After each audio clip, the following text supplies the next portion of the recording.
Hey, welcome back to the Polar Star channel. I'm Matt, and this little guy right here is my son Cooper. You say hi, Cooper? Hi. All right, so we are doing a little science project today for any of the young anglers in the group, a fish forecaster. And you might know that when you watch a barometer, basically you can almost predict when those fish are going to start biting. And we thought this is kind of a cool little science project we can do. You can do with your kids, do at home, doesn't cost a lot of money. So you ready to get started? Mm-hmm. All right. So we got a couple different options here.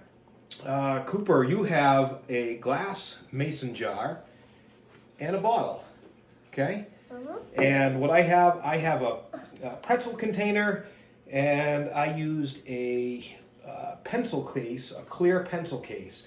And so basically what we're doing, this is a way to predict the change in high to low pressure. And for any that know or don't know, when the barometer drops in a rapid form, the fish start eating and wildlife starts moving. So anyway, this is just a good idea indicator of when you watch those sudden drops, you probably want to head out fishing. All right, let's get going. So the first thing we're going to do is we're going to dye our water. Mm-hmm. All right, let me help you get that. Let me help you get that open. Ready? All right, just a couple drops is all you need. How many drops? I'd start with 2. So I'm going to squeeze it. Oh, that's probably plenty. All right, can you take that spoon and gently mix it up? Nice work. All right, I'm going to use blue. How about that? Wait, you're gonna make. This is a little bit more water in here, so I'm going to use like 4 drops. I used the 5 drops. You did. I think you used more than 5 drops. Oh, look at that. All right, they all mixed up? I'm just gonna mix in mine Okay. because I want mine to be really red. All right. It looks pretty good. Okay. All right. So what we're going to do is on yours, you're just going to take your bottle and you're going to flip it upside down and you're going to slide it right into the water. And you're going to leave it just like that. No need.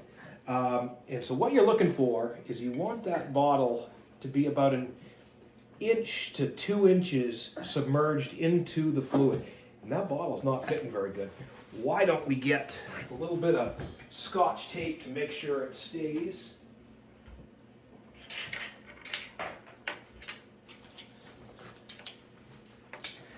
All right, so what we're going to do is we're going to kind of straighten that bottle up, and we're going to put a piece of tape there. Didn't really get it straight, did I?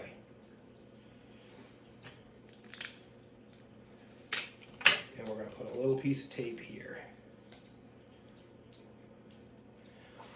All right, we're going to put the top on this one. So this is going to go right on. And this one actually threads. This tube was glued in with a little bit of hot glue. And we're going to see if I filled it too full.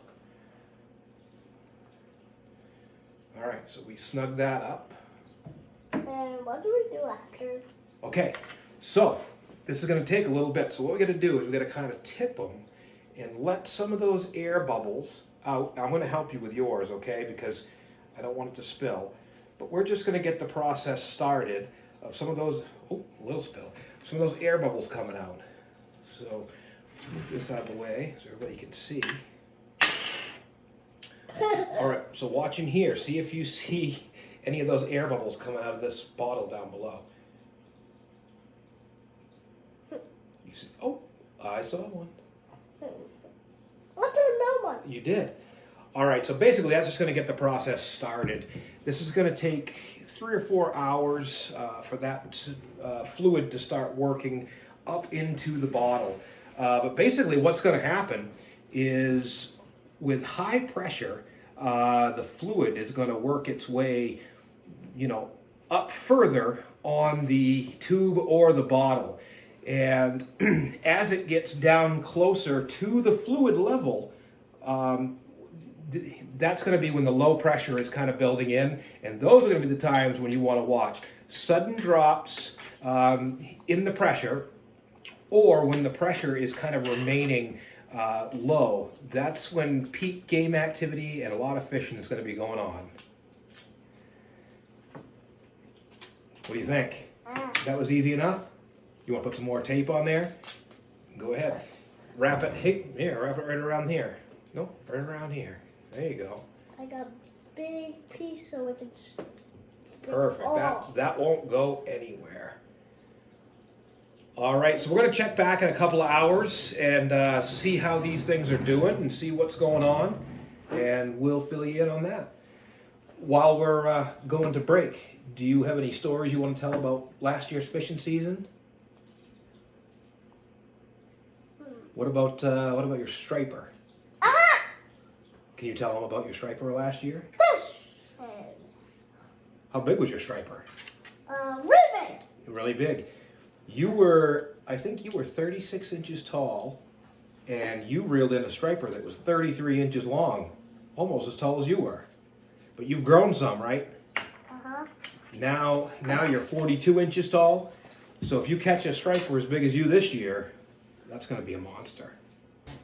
All right, well, thanks for joining us today. We'll catch you on the next video. Anything you want to say? Thanks for watching, and see you next time. Don't forget to go subscribe.